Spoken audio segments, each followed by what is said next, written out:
Hello' everyone, আজি আপোনালোকৰ ওচৰলৈ তেনেই সাধাৰণ বৰিয়লা মাছৰ দুটা ৰেচিপি লৈ আহিছোঁ।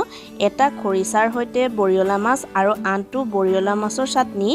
ভিডিঅ'টো সম্পূৰ্ণৰূপে চাই থাকক আৰু শেষত জনাবলৈ নাপাহৰিব মাছৰ ৰেচিপি দুটা কেনে পালে। তেন্তে আৰম্ভ কৰোঁ মাছৰ ৰেচিপি দুটা। আপোনালোকক কৈছে আজি মাছৰ ৰেচিপি দুটা দিম বুলি। এয়া সৰু সৰু বৰিয়লা মাছ লৈ লৈছোঁ। হালধি, সোৱাদ অনুসৰি নিমখ, গোটেই মাছখিনিত সানি ল'ম। প্ৰথমে খৰিচা আৰু মাছৰ ৰেচিপিটো বনাই লওঁ। কেৰাহীত মিঠাতেল গৰম হৈ আছে আৰু এইখিনি হালধি আৰু নিমখ সানি লোৱা মাছখিনি। আৰু মই তেলত কি দিম আপোনালোকক কৈ দিছোঁ। দুটা পিঁয়াজ কাটি লৈছোঁ আৰু 3-4টা জলকীয়া আৰু লগতে এয়া বাঁহগাজ, খৰিচা।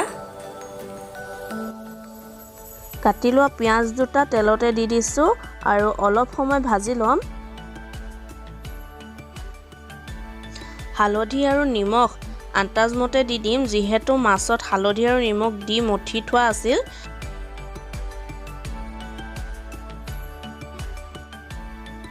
এতিয়া মাছখিনি দি দিছোঁ। জুইৰ পৰিমাণ অলপ বঢ়াই ঢাকোনখন লগাই দিম যাতে মাছখিনি অলপ ফ্ৰাই হয়। তেতিয়া খৰিচাখিনি দিয়াৰ পিছত লৰালে মাছখিনি ভাং খাই নাযায়। এয়া মাছখিনি অলপ ফ্ৰাই হৈছে। এতিয়া কেঁচা জলকীয়াকেইটা আৰু বাঁহগাজখিনি দি অলপ লৰাই পুনৰ ঢাকোনখন লগাই ভাজ খাবলৈ দিম।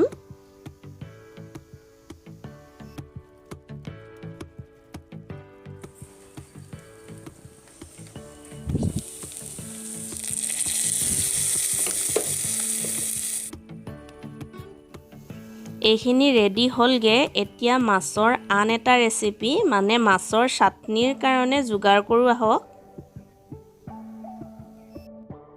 মাছৰ চাটনিৰ কাৰণে মই এই বৰিয়লা মাছ ফ্ৰাই কৰি লৈছোঁ। লগতে 3টা জলকীয়া, পিঁয়াজ এটা, 3 ফুটা নহৰু, নেমু আৰু এই মান ধনিয়া পাত আৰু এয়া নৰসিংহ পাত লৈ লৈছোঁ। পিঁয়াজ আৰু নহৰু কেইফুটা মই পুৰি ল'ম।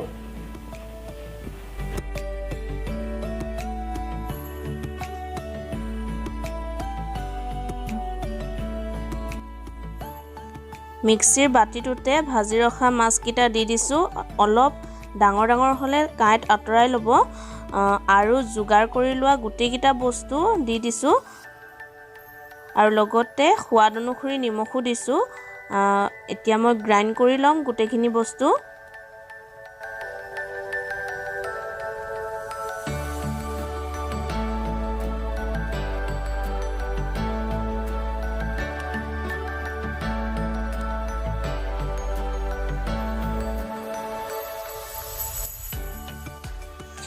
এয়া মাছৰ চাটনি হৈ গ'ল।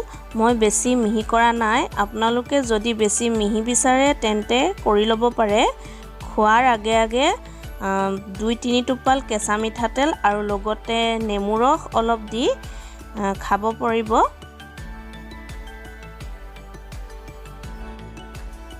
খুব সহজে এনেদৰে অলপ বেলেগ ধৰণে বনাই খাবচোন। খুব সোৱাদ হয় দুটাই মাছৰ ৰেচিপি। আজিৰ ভিডিঅ'টো তেন্তে ইমানতে সামৰণি মাৰিছোঁ। যদি ভিডিঅ'টো ভাল লাগিল লাইক আৰু শ্বেয়াৰ কৰিব নাপাহৰিব। লগতে চেনেলটো ছাবস্ক্ৰাইব কৰিব যদিহে মোৰ চেনেলটো নতুন হয়। কাষৰ বেল আইকনটো প্ৰেছ কৰি অল কৰি দিব। আহিবলগীয়া ভিডিঅ'ৰ নটিফিকেশ্যনবোৰ আপোনালোকে পাই থাকিব। পুনৰ লগ পাম এটি নতুন ভিডিঅ'ৰ সৈতে। আজিৰ ভিডিঅ'টো চোৱাৰ বাবে বহুত ধন্যবাদ।